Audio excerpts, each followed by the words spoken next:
And welcome to week 12 of Fantasy Football Fanatics, special turkey edition here. I'm Mike the Beatdown Carrillo. Alongside my two partners in crime, we have Caine the big dog Tsutsui. Ryan the champ Waltman. That's right. The only thing, your turkey's not the only thing getting stuffed this weekend. Your fantasy football advice is too. So there we go. 3 times the pleasure. Let's do this. Like Manny Mo and Jack. And we have ones to watch that will be coming up here on this segment. But first, let's go ahead and get into the weekly leaders from week number 11.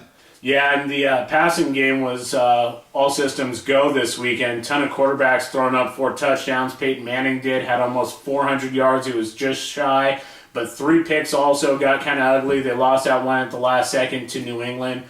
But good for fantasy owners. Also, Drew Brees, 4 touchdowns, 382 yards. More of a game like people were expecting from Drew Brees. Almost 107 passer rating. Great game for him. Ryan Fitzpatrick with a great second half against Cincinnati.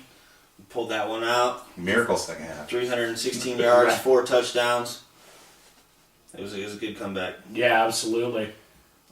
And then, of course, we have on the running side here, Fred Jackson, obviously a part of that miracle comeback, running off for 116 yards, 5.5 yards a carry with 2 touchdowns there, basically leading the way there for most running backs. And then, of course, LaShawn McCoy, only 14 carries, about 111 yards with a touchdown, averaging 7.9 yards a carry, just totally blew it out of the water.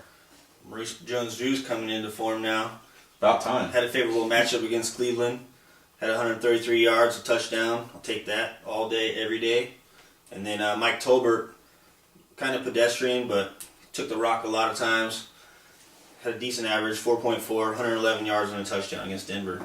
Yeah, for sure. I mean, with San Diego, they got to protect on that pass, whoever's playing against them, so it's just opening up those holes there for Tolbert. On the receiving end, Steve Johnson, another Buffalo Bill, obviously part of that huge comeback with 137 yards and 3 touchdowns. One of the reasons why I lost my fantasy game last week, didn't put him in my lineup, so that's my bad. Marcus Colston also putting up 2 touchdowns, 113 yards. Both those receivers actually had 8 receptions apiece, so if you have them in PPR leagues, great for you.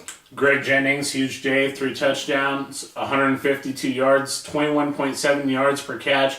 He was a monster. Santonio Holmes finally broke out, 126 yards and 2 touchdowns, doing everything he can to make Mark Sanchez look good. So that's kind of a recap of your stats for Week 11.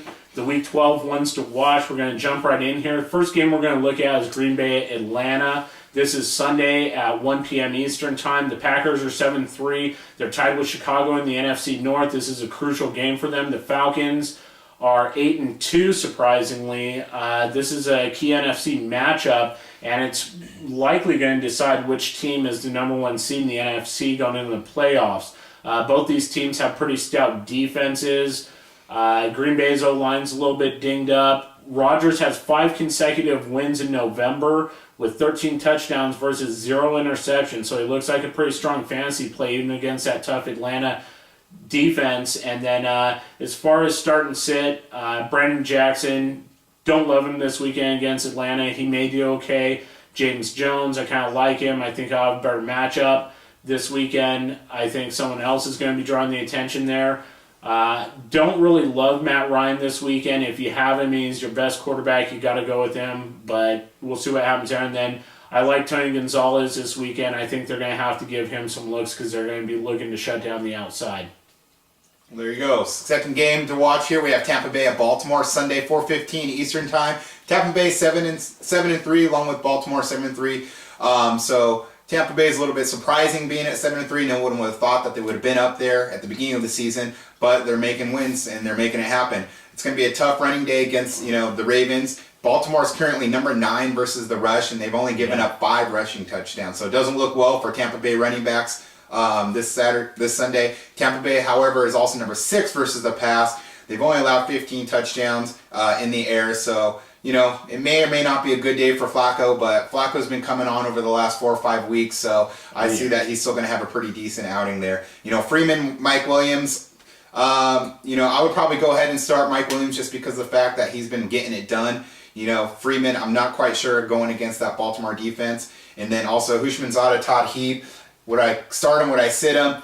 both of them haven't really done much for me in my eyes. So if you have better options, I'd go ahead and put somebody else in the lineup. Right. Nice.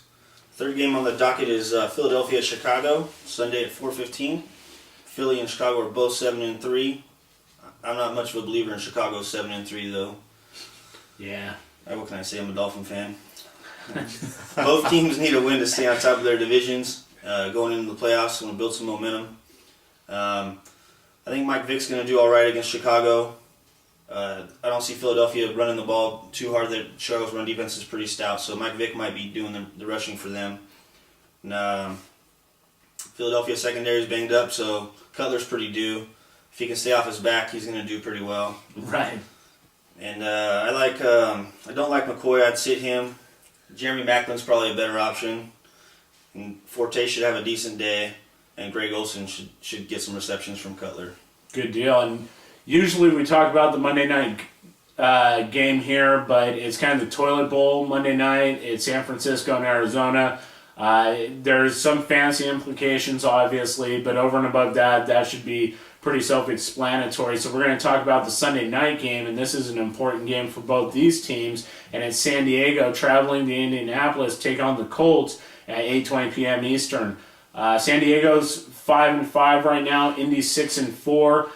Both teams need to win to stay in the hunt really for the playoffs. Now they're at the top of their division right now. They both play really well in November, so this is going to be an interesting game. They both have injury issues with their running backs, their wide receivers. Their offenses are really dinged up right now, and they're hurting. Also, Vincent Jackson is now off the roster exempt list, given all their injuries at wide receiver. Mm-hmm. Some speculation that he may be in the lineup. He's been practicing for a few weeks. We'll see what goes on there. Antonio Gates, sit or start, guys. What do you think? Last week they said he may play, then he wound up sitting. Kind of shafted me in my fantasy league, but it's a risky play. Yeah, it's risky. If he's going to play, I would start him. If you knew for a fact that he was going to be in the lineup, I would still start him. But like Ryan says, you don't know. You're going to take that risk. If you have another option, go with it. Yeah, and it's real dicey with that injury. He has that torn ligament, I guess, in his foot, and it's just really rough. So it's the Sunday night game. McMichaels is dinged up. Hopefully they'll press him into action.